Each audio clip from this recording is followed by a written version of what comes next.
Buenas tardes. Estamos dando inicio al tercer viernes de las charlas de Proterra.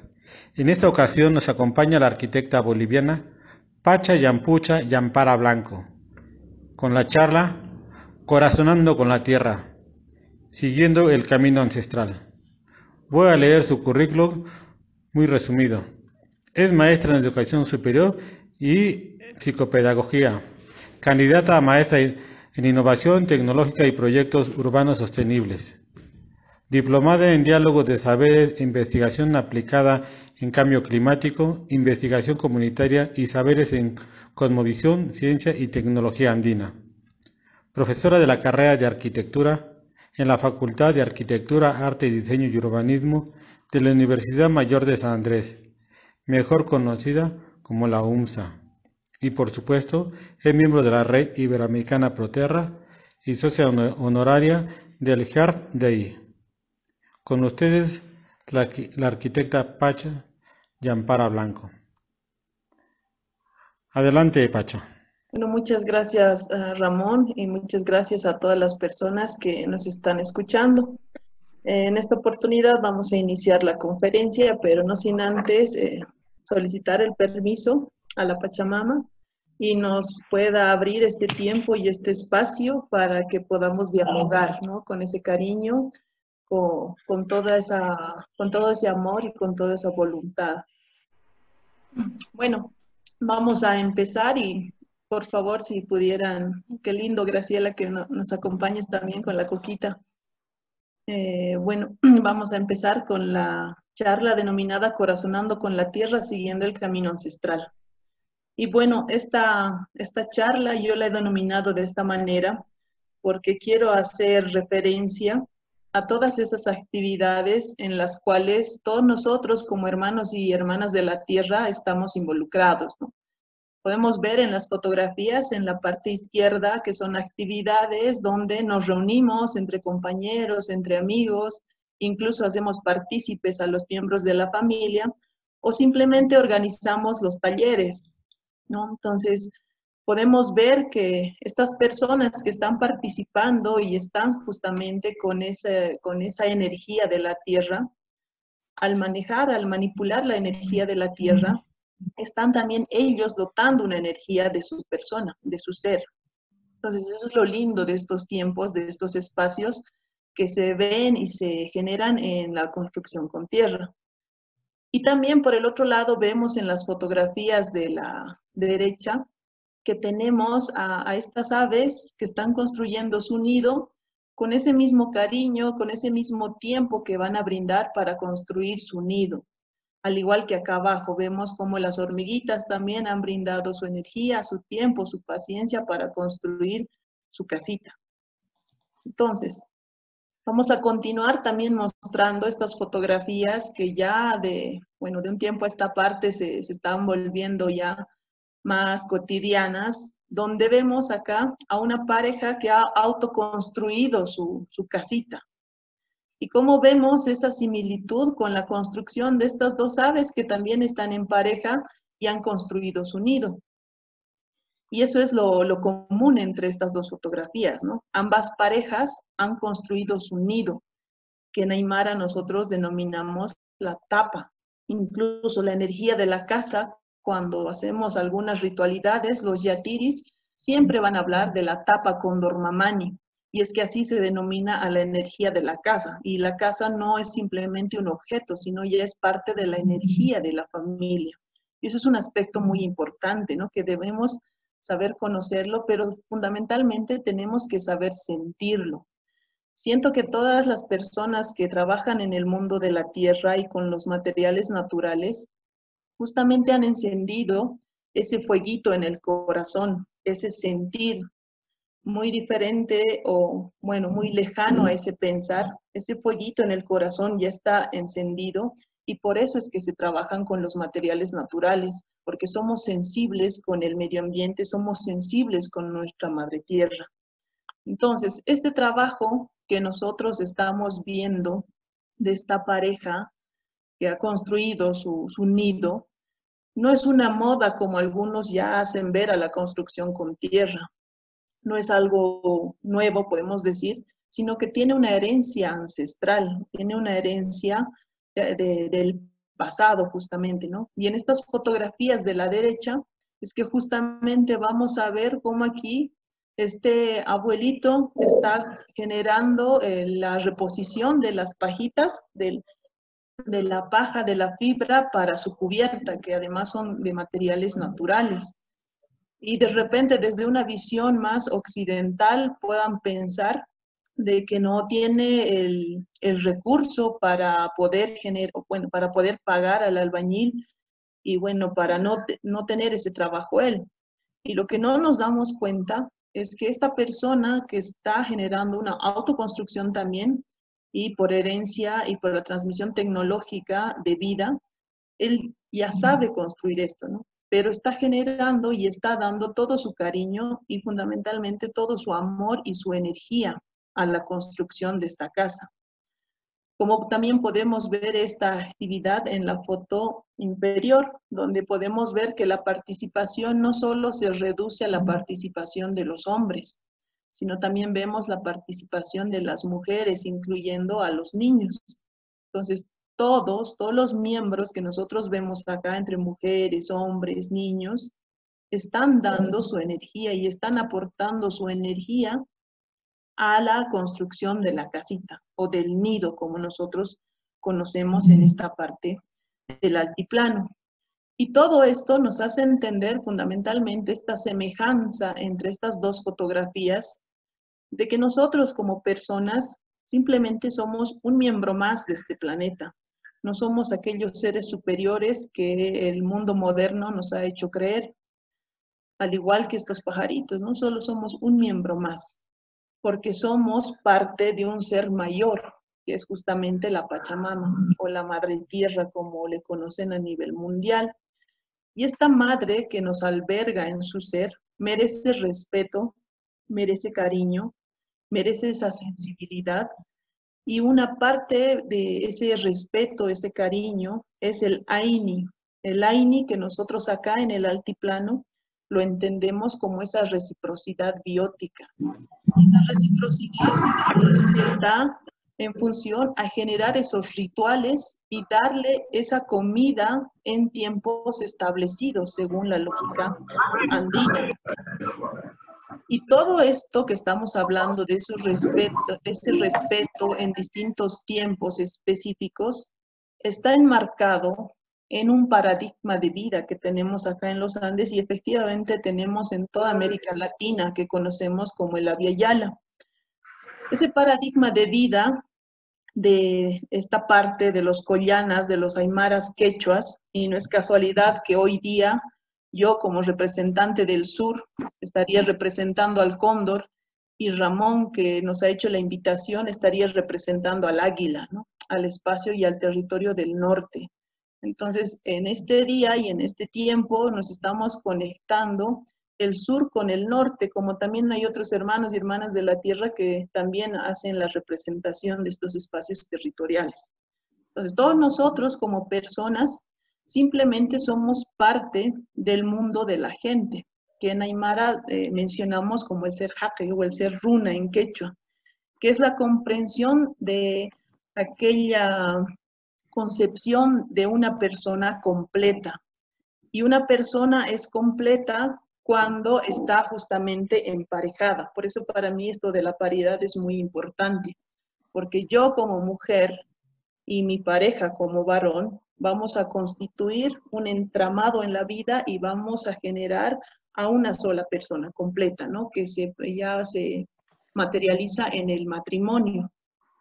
Ahora, yo como mujer constituyo un 70% de energías femeninas y un 30% de energías masculinas, porque venimos de papá y mamá.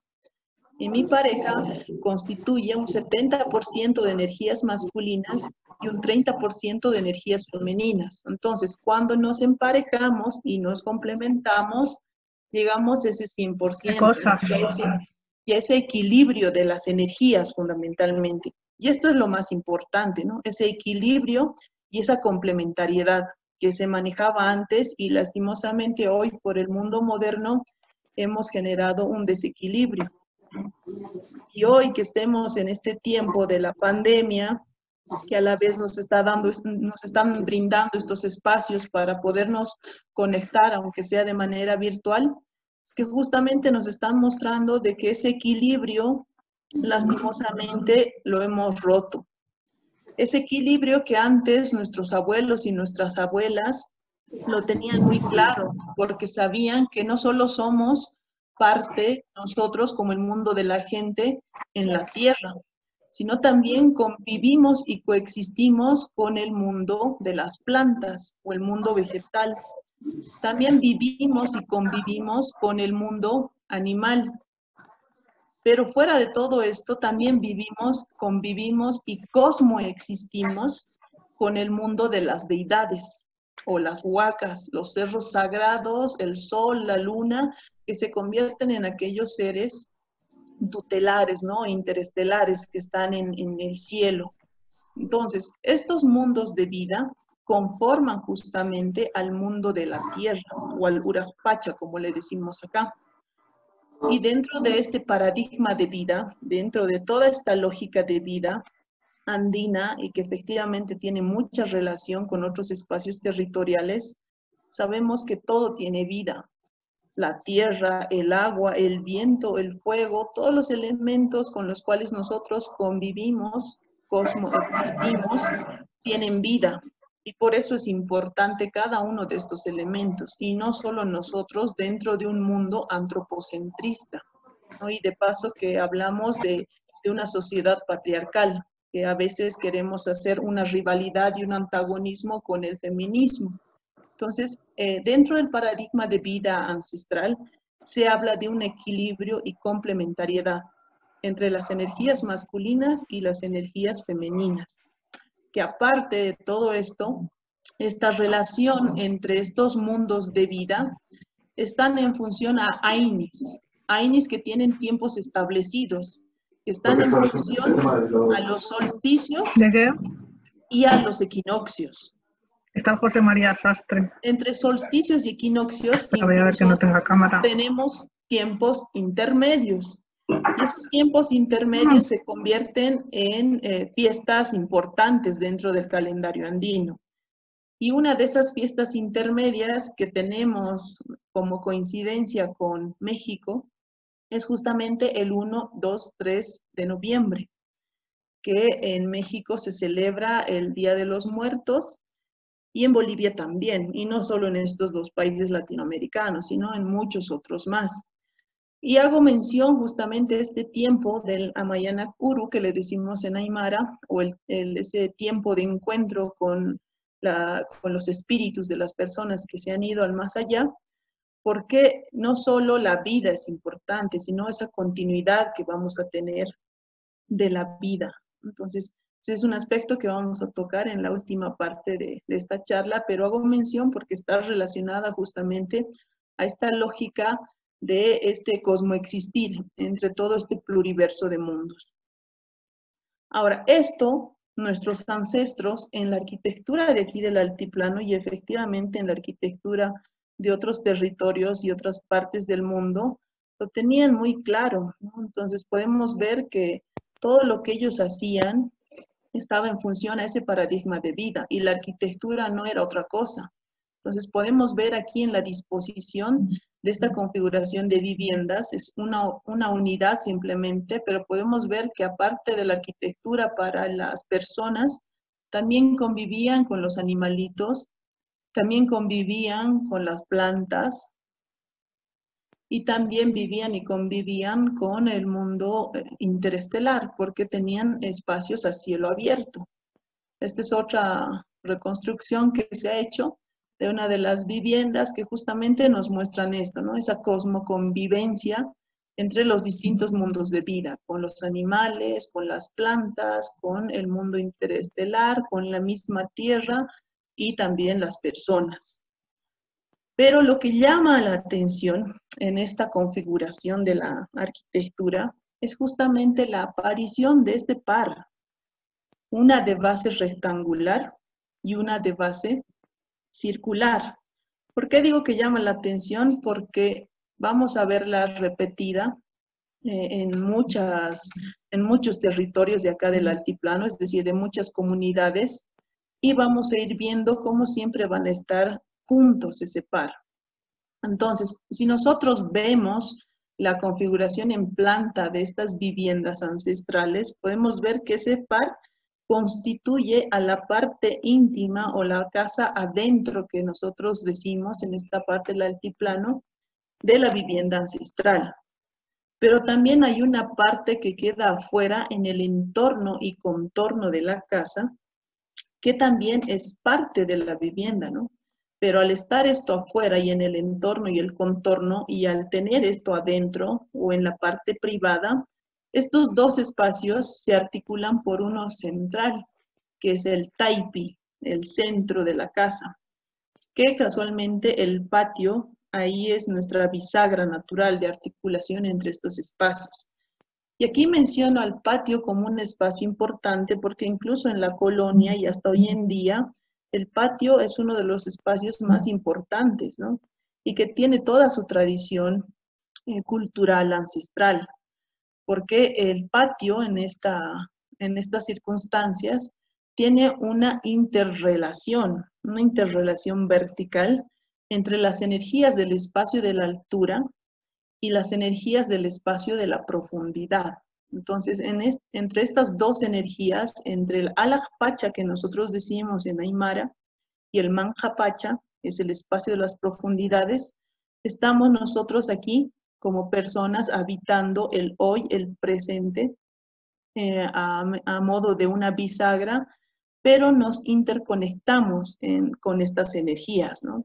Entonces van a escuchar seguramente muchas oportunidades que se habla de una trialidad, el Alajpacha, el Ajapacha, que es el hoy, y el Manjapacha, pero que yo prefiero manejarlo simplemente como las energías de arriba y las energías de abajo, y nosotros estamos en ese centro. Entonces, estos tres espacios en sí, el Alajpacha, el Manjapacha y el encuentro en el Acapacha, se convierten simplemente en la parte material, en lo que sí podemos evidenciar. Y va a haber un cuarto que es el Huiñaypacha, ¿no? O el tiempo eterno, que enseguida vamos a hablar. Entonces, como les decía hace rato, esa parte privada de esta configuración de viviendas ancestrales justamente nos muestra este par en la arquitectura, ¿no? Entonces podemos ver aquí 4 unidades y la similitud es que están justamente lado a lado. Y los abuelos y las abuelas nos comentan que justamente la de base circular hace referencia a la feminidad, o es la representación simbólica de la mujer. Y la parte masculina se representa con esta vivienda de base cuadrangular. Entonces, acá entendemos que nuestros ancestros no solo construían por construir, sino incluso tenían una representación simbólica en la arquitectura. Y es un aspecto que a mí me ha parecido muy interesante y muy particular, porque como les decía, ¿no? Dentro de la cosmogonía andina, nosotros manejamos siempre el chachahuarni, hombre-mujer, que debemos estar en complemento, en equilibrio y en armonía. Y qué lindo había sido que nuestros ancestros construían de esa manera incluso la arquitectura, ¿no? Esta teoría yo también la baso en 2 autores, uno principalmente que es Thérèse Cassagne-Bois, que en la década de los 80 por sobre todo ha hecho el estudio, el análisis de la territorialidad andina y ha mostrado de que hay una división por género, ¿no? Podemos ver acá desde la costa del Pacífico hasta el altiplano, vemos ahí el desierto, vemos espacios territoriales más áridos y se convierten en el suyo. Y por otro lado, desde el altiplano hasta la costa hasta los llanos, vemos a un territorio más fértil, que sería el territorio femenino, ¿no? O el Umasuyu.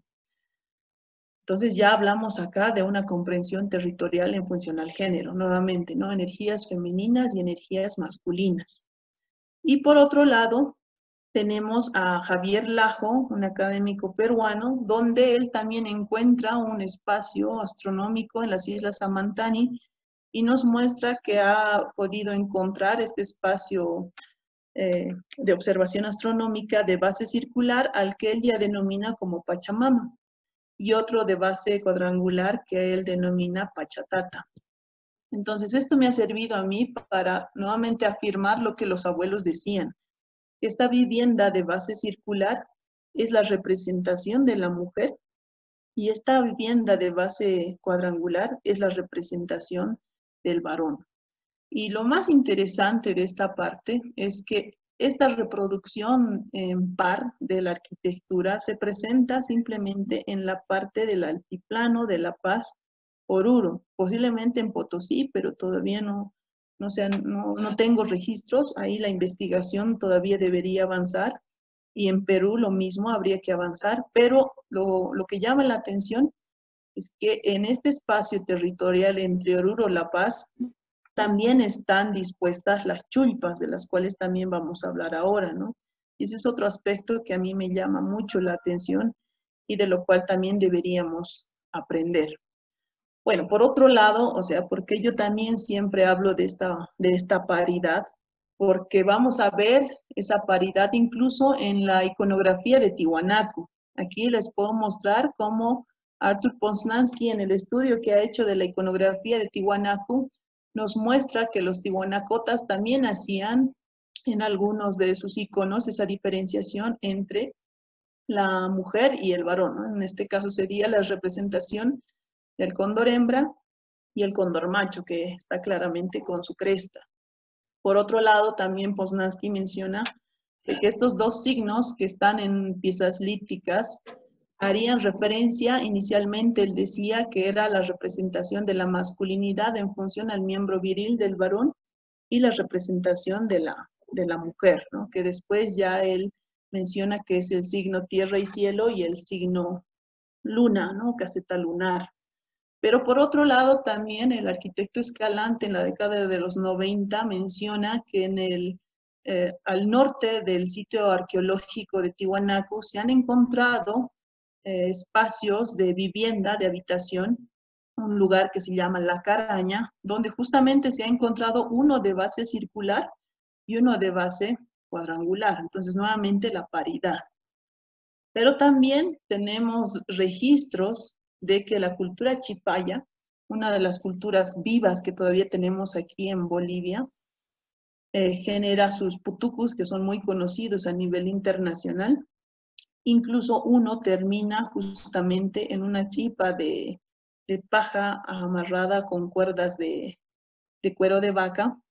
Y por otro lado tenemos a otra que simplemente termina en punta, ¿no? Donde también mencionan que esta haría referencia a la feminidad y esta también haría referencia a la masculinidad, que de paso se relacionan con la forma de representación o de utilización de sus gorros, ¿no? Que hasta la actualidad lo siguen realizando.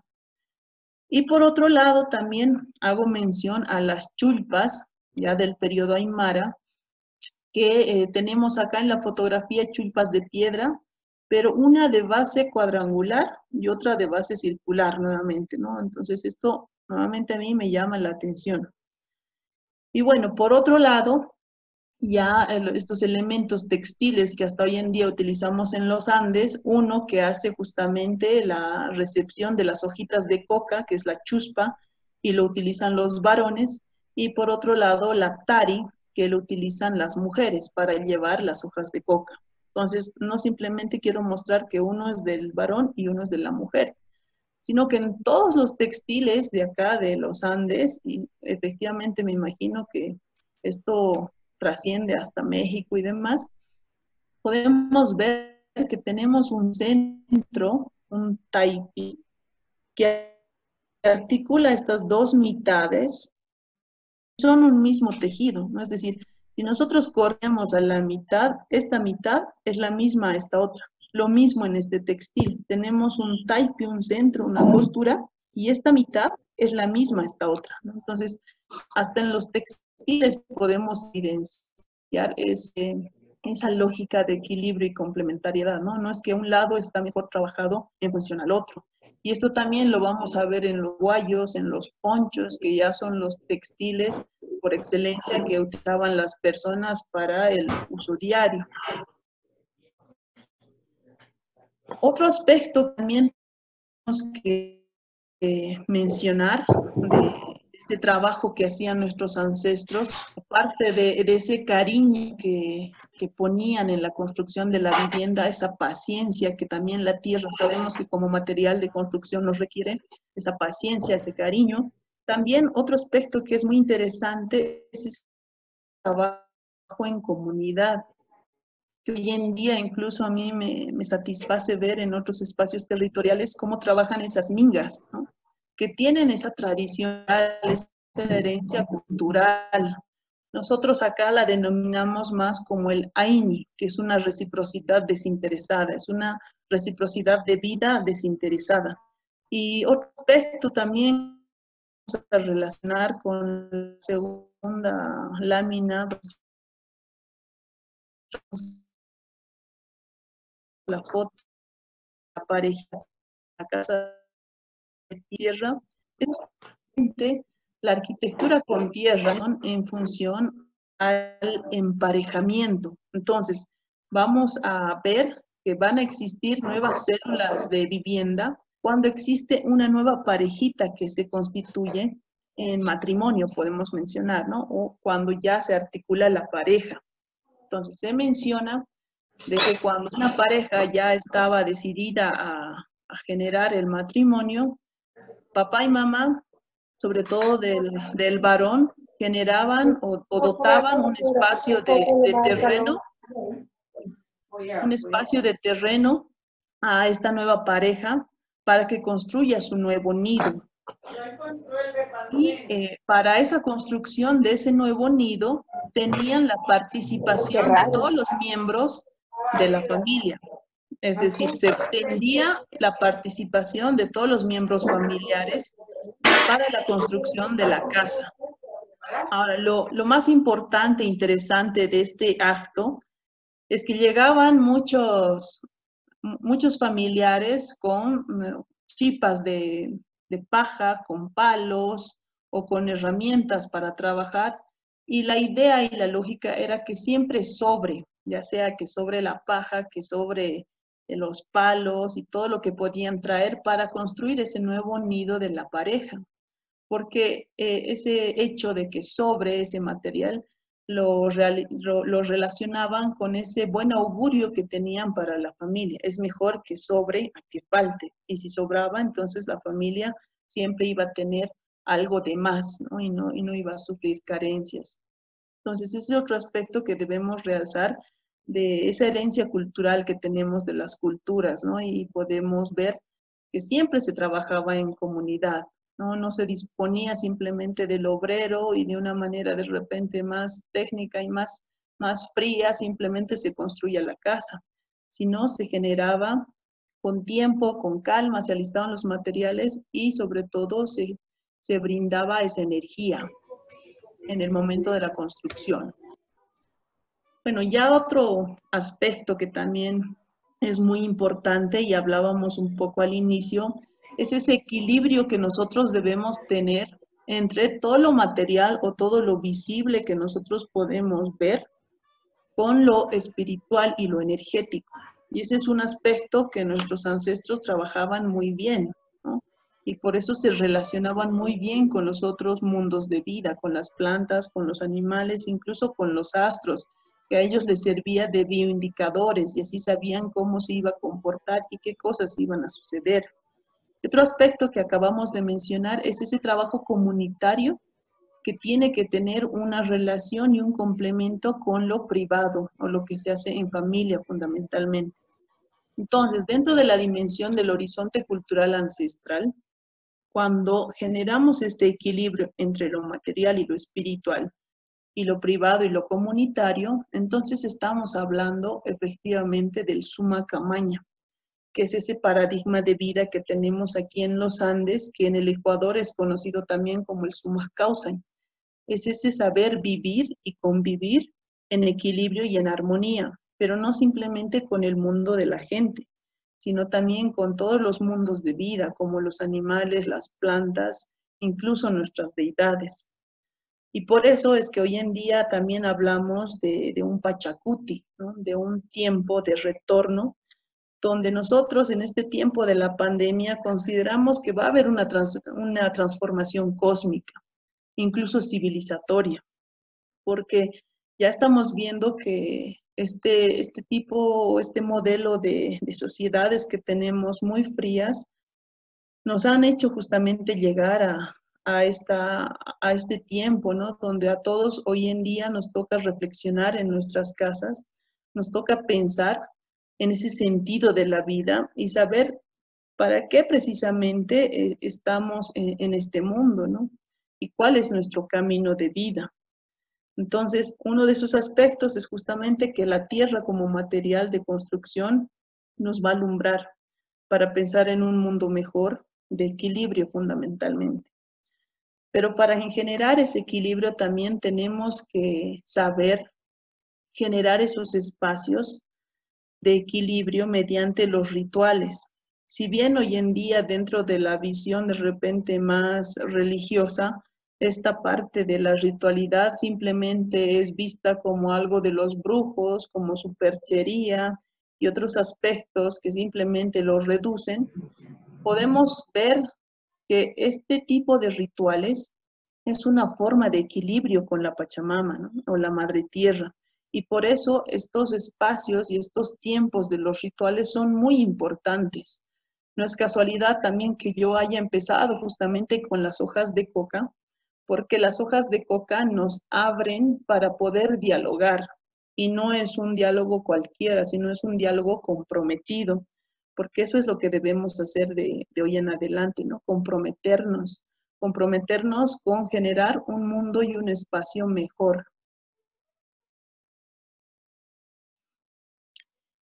Bueno, ya también vamos a explicar en esta parte de la parte ritual, que no simplemente es un tipo de brujería, así como muchos lo ven de manera muy ajena, sino decíamos, ¿no? Estos rituales son necesarios para generar esos espacios y esos tiempos de equilibrio y de armonía, que en la casa también han estado, siempre han estado, y que hoy en día también nosotros podemos ver esa práctica, aunque muy modificada, pero podemos verla.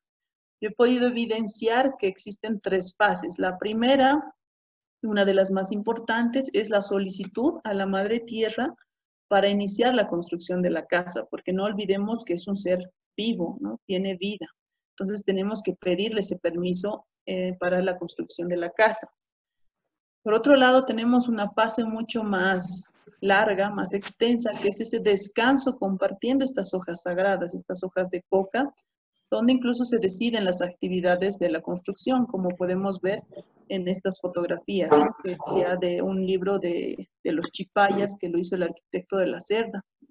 Y también vemos cómo hoy en día estos maestros albañiles, al menos aquí en la ciudad de La Paz y en otras ciudades de Bolivia, todavía consumen las hojas de coca para fortalecer las energías, pero fundamentalmente para generar esos espacios de equilibrio, ¿no? Entre los miembros, los cuales están participando en la construcción, pero también en su ser mismo. Y esto hoy en día, si bien en las casitas que se hacen con ladrillo y en hormigón ha cambiado el material, pero esta parte ritual no. Esta última parte, que es la solicitud de permiso a la Madre Tierra para que acepte a esta nueva hija, porque surge de ella misma, ¿no? Por eso decimos que la tierra está en nuestros pies, y de esa tierra que es parte de nuestra Madre Tierra, generamos esta vivienda, y por eso tiene que aceptar la Madre a esta nueva hija, y sobre todo para que tenga durabilidad. Y por eso es que hoy en día en el área urbana todavía vemos ese festejo con flores fundamentalmente, como vemos en la fotografía, a las casas en altura que están hechas en ladrillo y en hormigón, que tienen toda una tradición ancestral.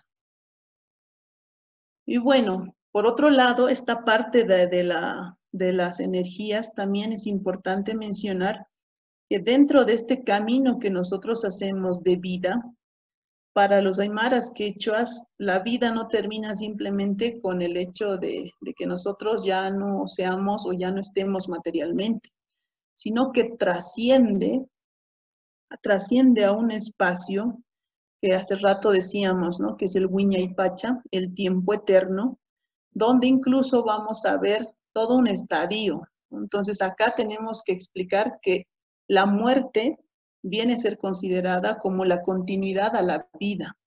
Y podemos explicar en este cuadro que nosotros nos constituimos como pareja y ya cuando generamos nuestra familia o nuestra jata, nuestra semilla, vamos a ir generando todo este proceso de ese viaje en la pacha, ¿no? En ese tiempo-espacio. Entonces somos guaguas, somos bebés, vamos creciendo, somos jóvenes hasta llegar a un estadio ya de ser abuelos, ¿no? Y después pasamos a este otro mundo, al Huñaypacha. Ahora, ¿por qué hablamos de este mundo? Porque la muerte, decíamos, es la continuidad de la vida. ¿Y por qué hablamos de esto?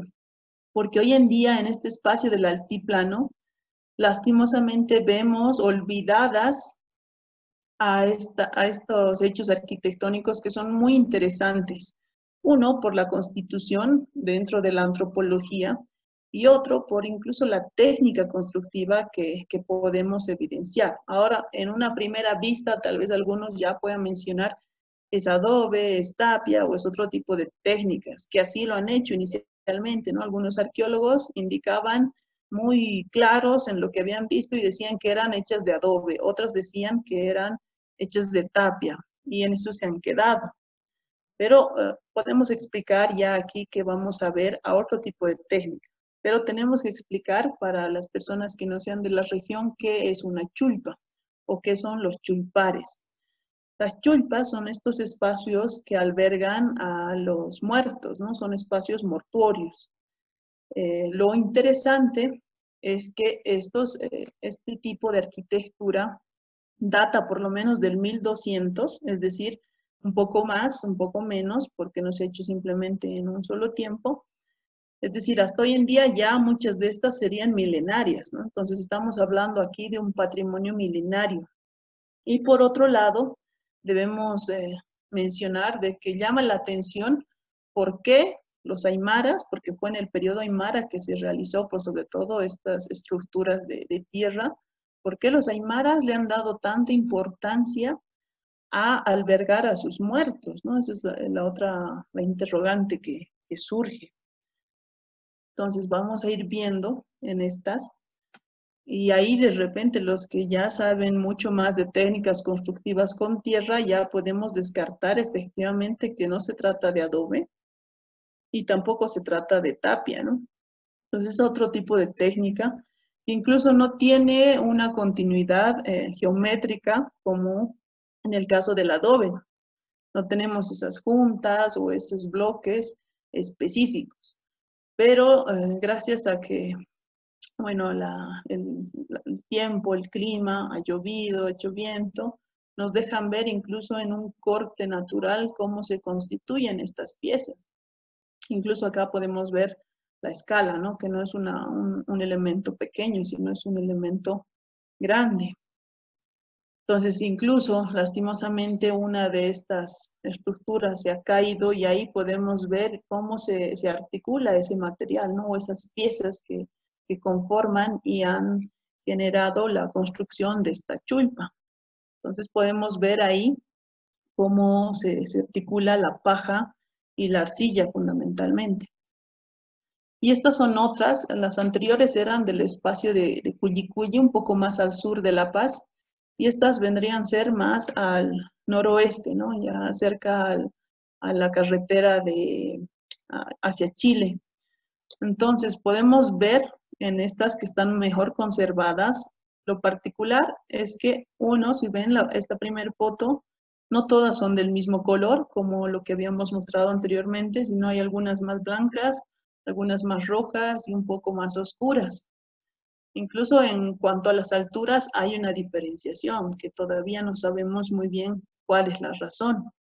Lo particular es que algunas presentan unos frisos, unas decoraciones, como otras chulpas que se encuentran en el río Lauca, que ya son más hacia el lado de Oruro, que presentan unos frisos hermosos, pero estas llaman la atención porque, uno, son de colores. El otro aspecto que llama la atención de la mayoría de las chulpas es que están orientadas hacia el este, es decir, hacia la saliente del sol.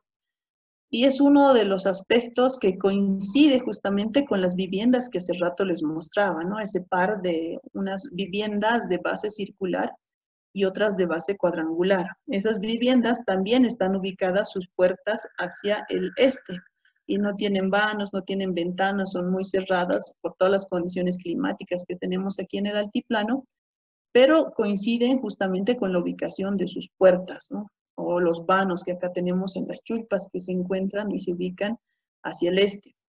Y esto está asociado al mito Uruchipaya, ¿no? Que nos dicen que estas chulpas o las chulpas eran una cultura, eran una comunidad que vivían en penumbras, es decir, vivían sin el sol, vivían a oscuras. Y se menciona que había llegado la noticia que el sol ya iba a salir. Entonces, estas personas, para no ser quemadas por el sol, y como les habían dicho que el sol iba a salir por el oeste, para no hacerse quemar, habían hecho sus puertas hacia el este. Pero que el sol sale justamente por el este y los quema, ¿no? Directamente. Y por eso se menciona que toda esta cultura de las chulpas y los chulpares ha muerto. Y hasta hoy en día en muchas de estas piezas podemos ver todavía los restos óseos, ¿no? Y lo que llama la atención es que esos restos óseos son más grandes en relación a, de repente, a las medidas que nosotros tenemos como personas actuales del altiplano. Y por eso algunos comunarios mencionan de que no tienen una relación directa con este tipo de personas que habitaban allá por el 1200, ¿no? En el periodo de los señoríos aymaras. Bueno, otros llama la atención de este tipo de estructuras es que muchas de ellas, si bien tienen muy mala conservación, porque simplemente se han hecho unos dos tiempos de conservación donde incluso se han podido conservar muy pocas piezas, pero otras, a pesar de esta desgracia de que lastimosamente se han caído, podemos ver cómo las piezas entre el componente de este bloque, por ejemplo, que se ha caído, todavía siguen unidas, ¿no? Entonces es lo que llama la atención de la técnica, cómo no se han desmoronado y sigue unido. O sea, estaba tan sólida esa conformación de las piezas que sigue unida, ¿no? Y que de repente si tuviéramos la capacidad de fuerza podíamos alzarla y podíamos pararla. Entonces, otros aspectos que también tenemos que mencionar, si bien nos están mostrando acá, es que como ustedes pueden ver, muchas están deterioradas. Otras de estas chulpas, lastimosamente conocidas como las chulpas de Callapa, en Santiago de Callapa, que se encuentran a plena carretera, a plena vista en la carretera hacia Chile, lastimosamente han sido intervenidas por arqueólogos que no conocían la técnica y no conocían incluso el material de la tierra y le han metido unas bases de cemento, le han metido mallas de gallinero, clavos, y lastimosamente se ha dañado el patrimonio.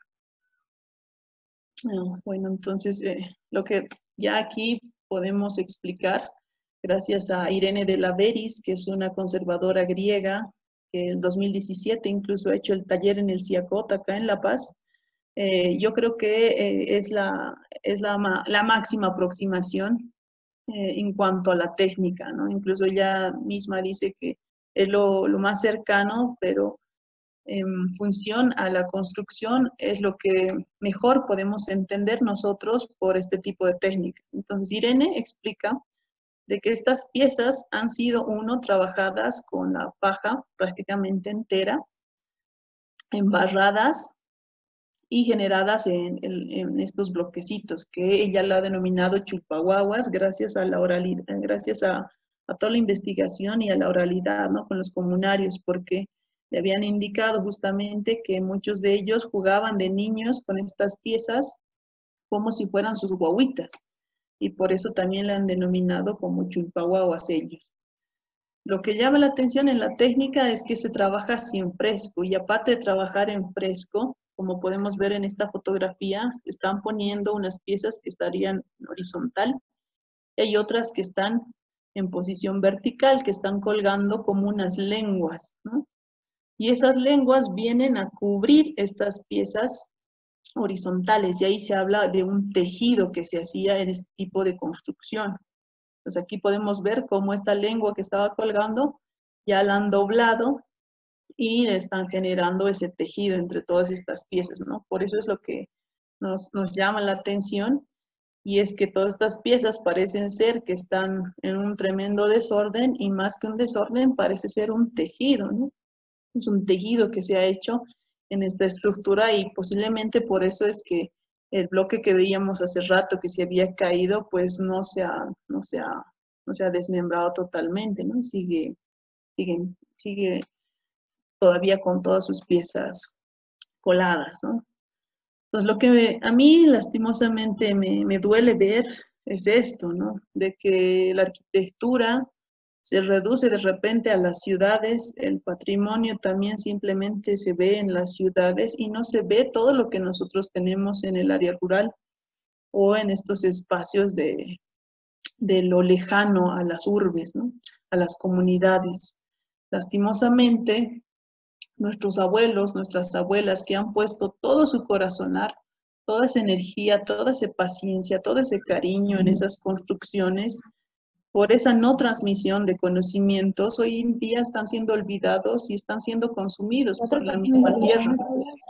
Lo bueno es que no están contaminando, ¿sí? Pero lo triste es que ni siquiera se entiende esa importancia que tienen como patrimonio.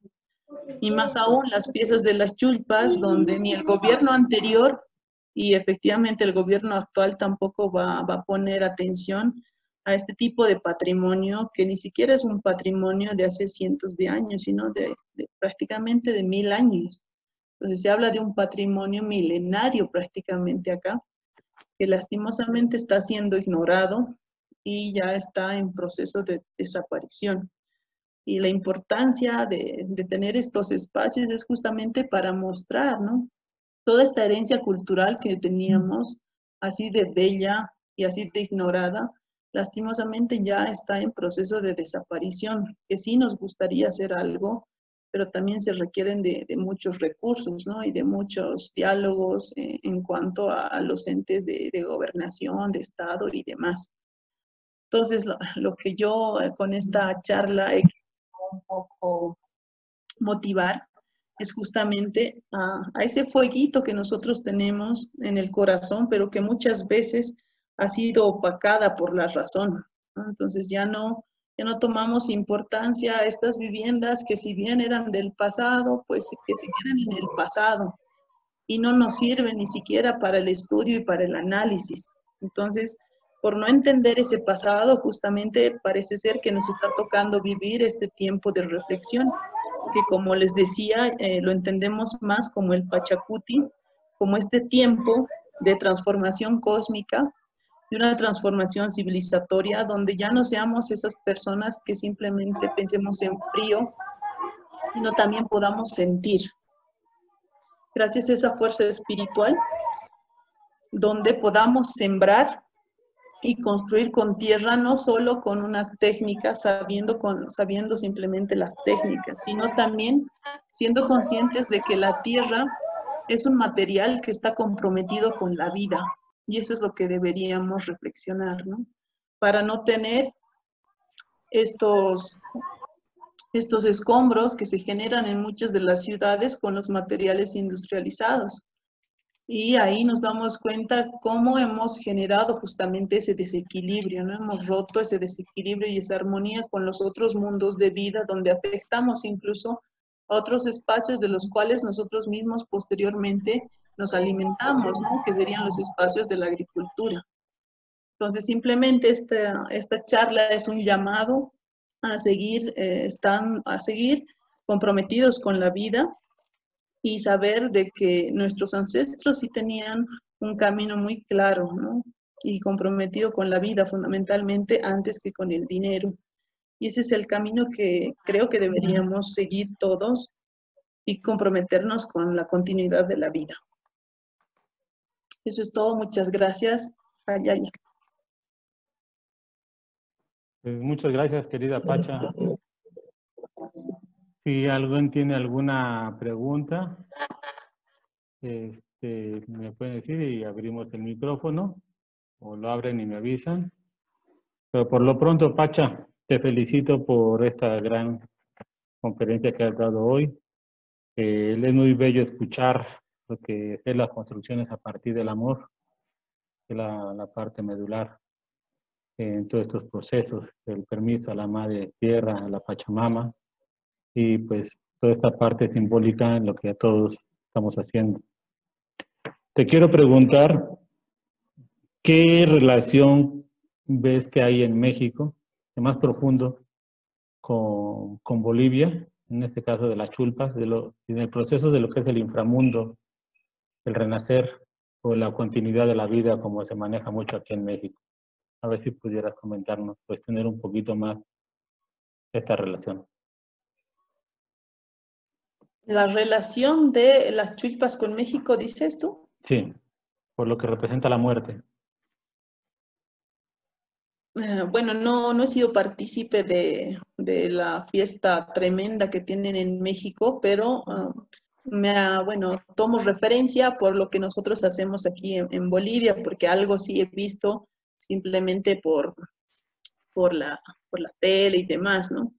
Entonces nosotros acá, y sé efectivamente que en muchas partes de América Latina, siempre vamos a estar con esas energías de nuestros seres que se han ido al más allá. Como decía, nosotros acá decimos ese espacio el Huiñaypacha, que es el tiempo eterno. Y sabemos efectivamente, ¿no? Todas las personas que hemos tenido justamente la pérdida de alguna persona muy querida, es que nosotros las consideramos que sí están con nosotros, como yo lo tengo acá, fíjense. Tengo las energías de mi abuela porque están en este tejido, en este textil. Y de la misma manera que estas personas sí se han ido, efectivamente, sabemos que esa energía siempre va a estar con nosotros, ¿no? Mamá y papá, los abuelos, siempre van a estar con nosotros. Y yo sé que en México, de la misma manera, celebran la fiesta de los muertos porque consideran que la vida no simplemente termina cuando nosotros desaparecemos de manera material, sino seguimos en ese camino de la parte más espiritual, ¿no? Que sería ya ese espacio del Huiñaypacha. La verdad, no sé, me gustaría saber cómo lo dicen en las lenguas originarias de México. Simplemente puedo decir que acá nosotros lo mencionamos así, pero estas fiestas, el 1, 2, 3 de noviembre, justamente nos hacen ver que nosotros no terminamos como material, como elementos materiales en esta vida, ¿no? Sino trascendemos al más allá con nuestros espíritus. Por eso la parte espiritual, la ritualidad es muy importante y no simplemente deberíamos verlo como esto de los brujos, de las supercherías, que lastimosamente gracias a la imposición de la religión pues nos han hecho creer. Entonces tenemos que considerar esta parte espiritual muy importante para que nosotros generemos ese equilibrio, ¿no? Y esa armonía que nuestros abuelos y nuestras abuelas y todos nuestros ancestros lo tenían muy claro y que hoy en día a nosotros nos toca reaprender todo esto, ¿no? De generar ese equilibrio y un buen camino y ese tejido justamente que me ha traído justamente a conocer a todos ustedes y a todo el mundo de la Tierra es justamente de que la Tierra como material de construcción justamente nos está llevando a ese camino, ¿no? A ese tejido de valorar la vida. Claro, muchas gracias. Oye, Pacha, pregunta a esta Amanda Rivera. En este proceso y circunstancias que has tenido, ¿te ha costado mucho trabajo romper los paradigmas dentro de tu comunidad, como en caso de como mujer? Uy, sí, efectivamente, ¿no? Desde mi mismo nombre. Sufría de bullying con mi nombre porque nadie entendía mi nombre. Para los que no sepan, mi nombre no es nada particular, ¿no? Mi nombre en sí es Pacha Yapucha y le agradezco a mi papá que me haya nombrado de esa manera porque en sí mi nombre significa tierra sembradora. Pacha es tierra y Yapucha es sembradora. Entonces soy tierra sembradora en sí, en lengua aymara. Pero también Pacha significa tiempo y espacio, ¿no? Además, pa viene de paya, que es dos, y cha de chama, que es energía. Entonces, soy la doble fuerza y energía en este tiempo y espacio. Entonces, recién lo he podido entender ya siendo adulta, imagínense, pero de niña sí, efectivamente me costaba no tener el mismo nombre de los compañeritos, las compañeritas, ¿no? Y Bueno, bueno, eso por un lado. Por otro lado, hasta hoy en día seguimos tratando de romper esos paradigmas porque muy bien ustedes saben en el mundo de la tierra por otros colegas que van más por el modernismo y de la y por el rumbo de la tecnología y demás, siempre ya nos miran como que con recelo, ¿no? Y la otra vez con algunas amigas como Anaís, Pilar, decíamos, parece ser que estamos nadando contra la corriente desde la visión de otros, pero no nos damos cuenta de que más bien estamos nadando a favor de la corriente, que sería a favor de la madre tierra, ¿no? A favor del medio ambiente. Pero eso es claro. difícil de hacer entender, ¿no? Esa pregunta la hizo Amanda Rivera, para que sepas quién fue, que yo creo que también como mujer, lo que cuesta también en Chile o en otros lugares el hacer estos proyectos con tierra, ¿no? Oye, y pregunta Lourdes Abad, la transparencia de los arcos en las chulpas, ¿tiene algún significado? La transparencia, no entiendo. Sí, la forma, la transparencia parece como que siento que Ya. hubieran La forma cruzado de los arcos, la forma de los no, arcos. eh,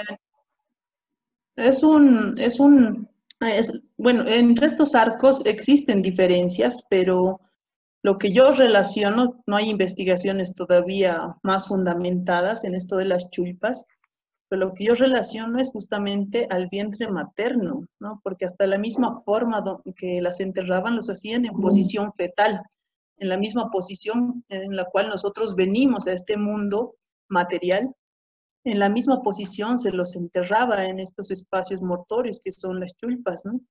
Entonces es esa misma relación en que si bien yo vengo en una posición a este mundo material, me tengo que ir al mundo espiritual o al Huayna en la misma posición. Entonces es esa relación en cíclico. Entonces que se hagan estas bóvedas o falsas bóvedas al interior, yo relaciono que es la relación con el vientre materno, ¿no? Que ya sería el vientre de la tierra, que nuevamente nos alberga, pero ya en otro espacio más espiritual. Muy bien. Oye, te preguntan también si ahorita o ahora en la actualidad se están construyendo ese tipo de obras como las chulpas. No, es un proyecto que con Irene y con otros profesionales también queremos impulsar porque es una aproximación y es la máxima aproximación que la ha trabajado Irene de la Beris, ¿no? Y eso es lo que nos ha unido también con Irene, ese amor por la cultura, por lo aymara, por las chulpas. Y el gran reto que tenemos, y ya le he propuesto a Irene, que es que podamos hacer una chulpa en la actualidad, ¿no? Con esa aproximación en la investigación que ella ha hecho. O sea, no es una técnica constructiva que se ha visto en unidades domésticas, ese es otro aspecto que nos llama la atención, sino que lo raro es que solo hasta hoy en día, de esa época del 1200, solo existan estas chulpas y las unidades domésticas, es decir, donde vivían, no hay rastros. Las casitas de base circular y de base cuadrangular que les he mostrado son del siglo pasado, no son muy antiguos, ¿no? La más antigua de repente, si le han hecho reparaciones y demás, deben ser a lo mucho 200 años, pero estas chulpas ya son milenarias. Ese es otro aspecto que llama la atención. ¿Por qué los aymaras en esa época han dado tanta importancia a la muerte, ¿no? Y no se tiene rastros de alguna unidad doméstica. Ya, ahí déjame entender esta pregunta. La voy a hacer tal cual. Si pudieras comentar más sobre cómo se usaban los espacios complementarios del círculo y cuadrado. Bueno, los espacios que voy a compartir nuevamente pantalla para que ahí lo explique mejor. Es una de las tesis que todavía me falta defender, pero que está ya con mucho avance, ya son 5 años de investigación y en esta de repente me entienden mejor. O sea, podemos ver, a ver, vámonos arriba, como les decía, estos espacios son la expresión misma del paradigma de vida que tenían, ¿no? Entonces podemos ver que justamente tenemos esa relación de todas las energías y de todos estos mundos de vida, entre lo que es el mundo vegetal, el mundo animal, el mundo de las deidades y el mundo de la gente. Acá.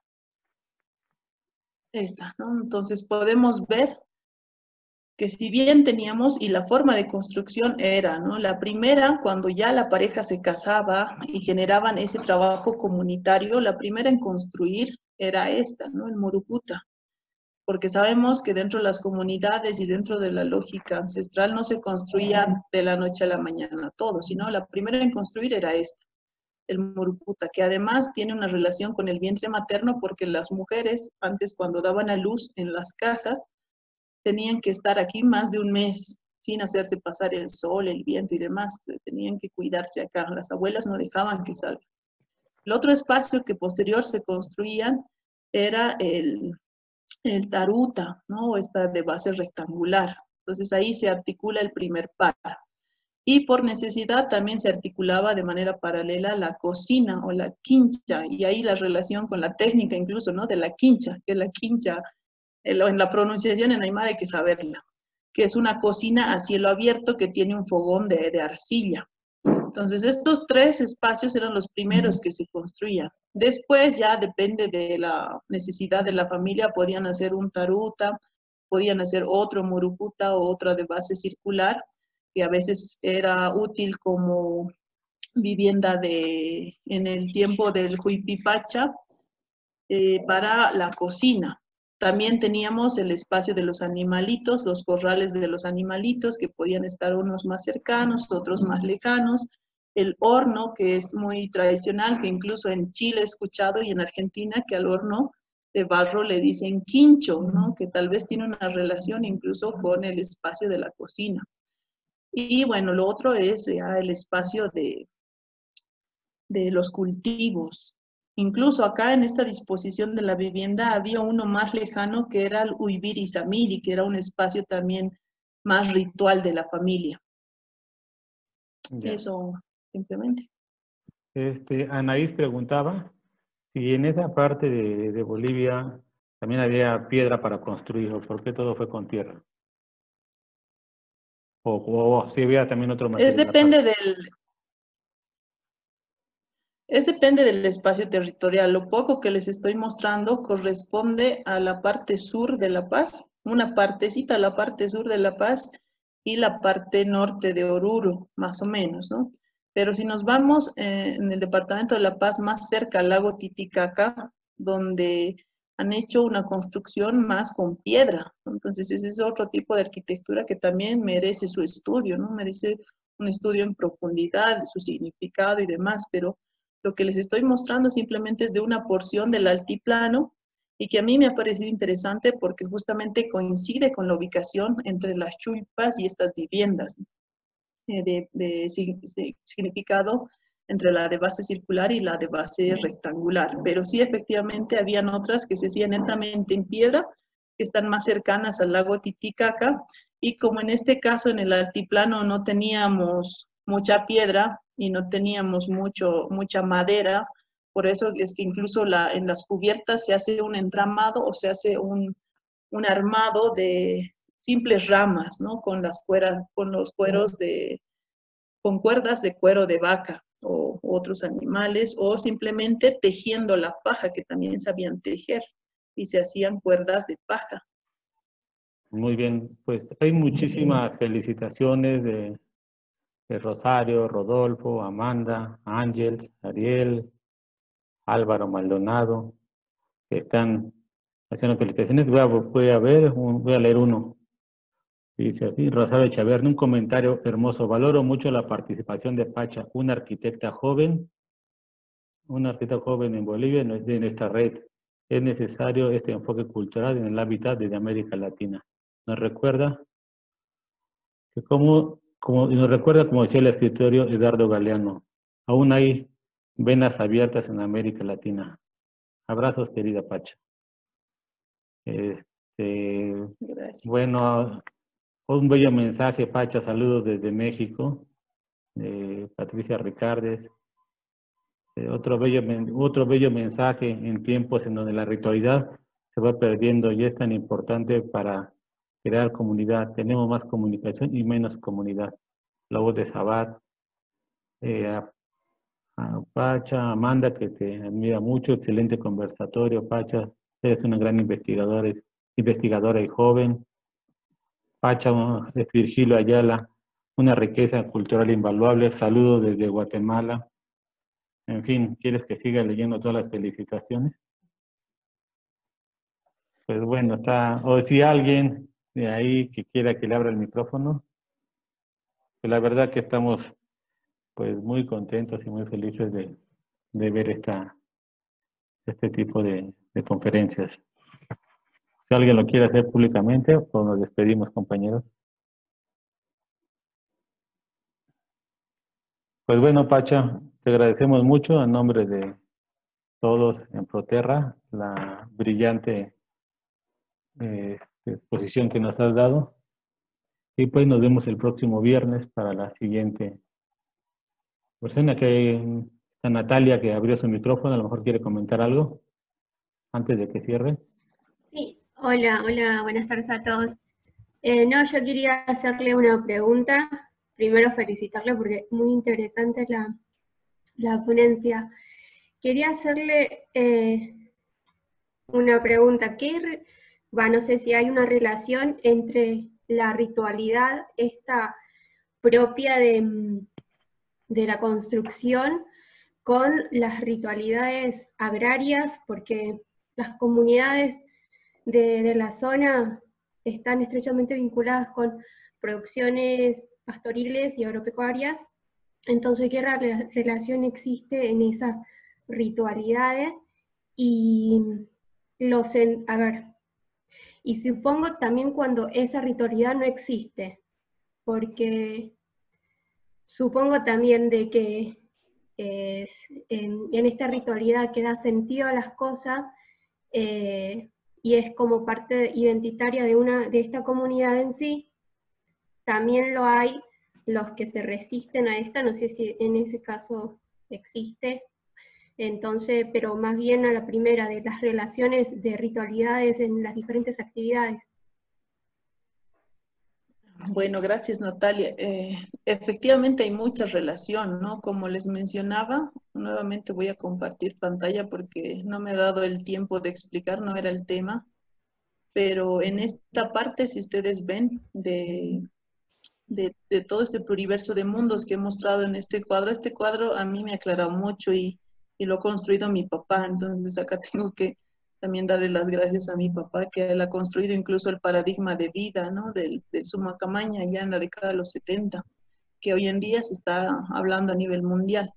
Pero acá, si te das cuenta, están justamente estos 4 espacios, que además forman una chacana, estos espacios rituales, ¿no? Entonces, la construcción de la casa sí efectivamente estaba relacionada con estos rituales, pero lo que tú mencionas es todo este calendario andino que está en función a la agricultura. Entonces, para todo la ritualidad estaba presente. Digo estaba porque hoy en día lastimosamente está siendo olvidado y opacado por la religión, ¿no? Y no menciono ninguna religión en específica porque ya sabemos bueno, muchos son partidarios de muchas religiones y porque su misma religión les exige de que ya no practiquen este tipo de prácticas rituales, entonces ya se olvida. Incluso hay algunas personas que a pesar de que quieren ser partícipes de estos rituales, no saben ya cómo hacerlo y esa transmisión también de conocimientos y saberes en cuanto a la elaboración de los rituales también está siendo opacada, ¿no? Ya no se sabe cómo hacerlo. O sea, si vos ahora le preguntas a un joven, de repente a unos días que preguntes, con suerte uno va a decirte cómo se debería hacerlo. Entonces, gracias a la religión, lastimosamente, esta ceremonia ritual ya no se sabe cómo realizarla. Entonces, por eso es que cuando hoy en día sembramos, cosechamos, no se respetan estos tiempos, ¿no? No se respetan esos rituales antes de la siembra, después de o antes de la cosecha, y bueno, era todo un ritual que efectivamente se debía saber, pero lastimosamente hoy en día ya no hay esa práctica, y acá tenemos que ser bien claros, ¿no? La religión ha jugado un papel muy importante para que esta parte de la ritualidad, sobre todo en América Latina, ya se vaya desapareciendo. Pero bueno, ¿no? Este tipo de charlas, yo creo que nos da ese espacio, ese tiempo para que sigamos en ese corazonar, que me gusta mucho esa palabra, que me la ha enseñado un amigo de Ecuador también, que se llama Patricio, pero se llama Patricio Guerrero, del pueblo Quitucara, y él me ha hecho gustar mucho esa palabra del corazonar, que tenemos que encender ese fueguito en el corazón y sentir, ¿no? Sentir ese material tan noble como es la tierra y muchos otros aspectos en la vida. Bien, y una pregunta relacionada a la anterior. La cosa que vos decís, el tiempo cuando cosechan o cuando siembran, ¿también existe una temporalidad constructiva ligada a las ritualidades? ¿O no? La construcción ya estaría posterior, porque sabemos que la actividad principal antes, en la actualidad ya no es tan importante, porque ya tienen otro tipo de vivencias. La construcción era posterior a este tiempo de la siembra y de la cosecha, porque se asume que en este tiempo de la siembra y la cosecha estaban todos, incluso hasta en la actualidad, los niños, por ejemplo, en otras comunidades que no son del altiplano, respetan fielmente este tiempo de siembra y cosecha, ¿no? Donde se requiere la ayuda y la participación de todos. Entonces se entiende que la etapa o el tiempo de construcción era posterior, ¿no? Es decir, donde ya había más tiempito para que todos sean partícipes y no estén ocupados en otras actividades. Muy bien. Graciela, ¿querías comentar algo, Graciela? Te abro tu micrófono.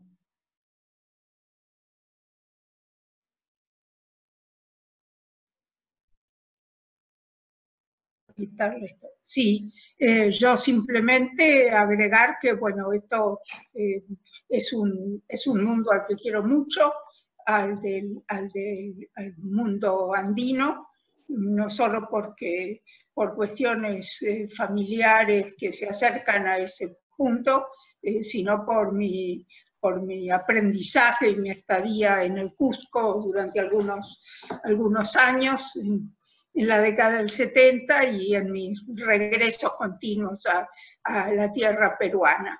Entonces, bueno, me alegra mucho el tema de los rituales.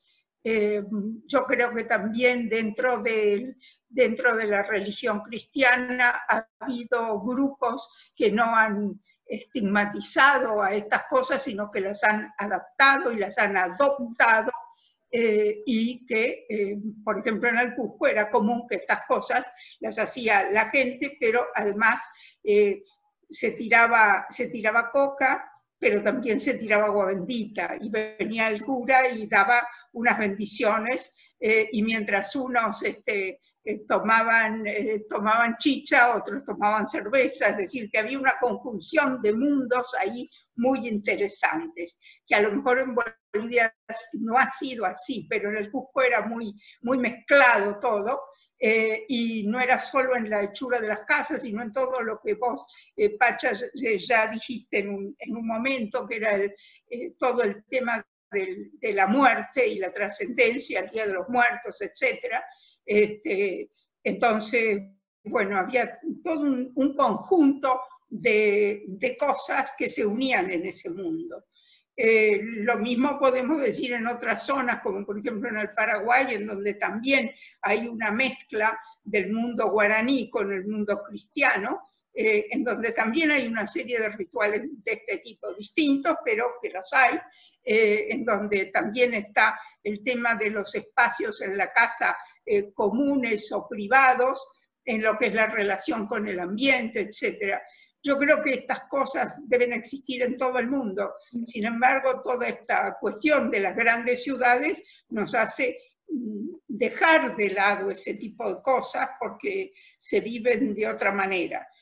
Aunque a veces uno encuentra que en las propias grandes ciudades hay alguien que hace algún tipo de ritual. Por ejemplo, en la Argentina, hasta hace un tiempo, en las ciudades grandes argentinas, hace un tiempo, cuando se llegaba a la parte más alta del edificio, se ponía un arbolito o una rama, y ese día se hacía un gran asado para todo el mundo.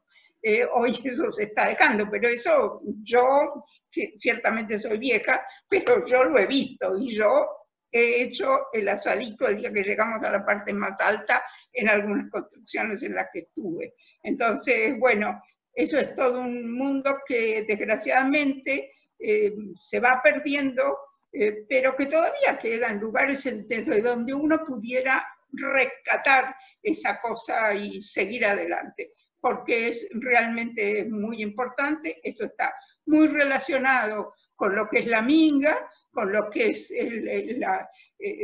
la unión, digamos, de la gente, la solidaridad, y todo lo que significa cuando vos hablabas, Pacha, de toda la gente que viene del pueblo a ayudar a esa parejita que va a ser su casa, que no solo le ayuda a sus parientes, sino a todos los vecinos. Entonces, bueno, ese tipo de solidaridades, espero que ahora, después de lo que nos está pasando con estas cuarentenas, las pensemos de otra manera y podamos ser más solidarios con los demás. Pues muchas efectivamente, gracias. ¿no? Y bueno, ya para cerrar y dejarles descansar también, Mayra Valdivieso dice si hay investigaciones generadas en torno al rol de la mujer en la construcción de estas comunidades. No, como decía, lastimosamente este tipo de arquitectura que está muy lejana, está en el altiplano y no está cerca de las ciudades, es ignorada. Entonces es un llamado también a aquellas personas que quieran involucrarse y saber más de nuestras raíces culturales, ¿no? Que es muy importante saber de dónde venimos para saber a dónde vamos. Lastimosamente no hay, pero vamos a seguir, ¿no? Profundizando y ver qué datos podemos relevar. A Natacha también dice si ese sincretismo no colabora a que los rituales ancestrales se vayan perdiendo. Hay visiones y visiones, ¿no? Yo creo que sí, efectivamente, porque ya muchos confunden incluso que ya no son los rituales a la Pachamama, sino ya son rituales a Dios y demás, incluso en los yatiris, que son estos sabios andinos acá en la parte del altiplano, se ve mucho que ellos hacen la lectura de las hojas de coca, incluso ya con la cruz cristiana y demás, ¿no? Pero como digo, hay visiones y visiones y no tenemos que ser cerrados, creo, por ese lado.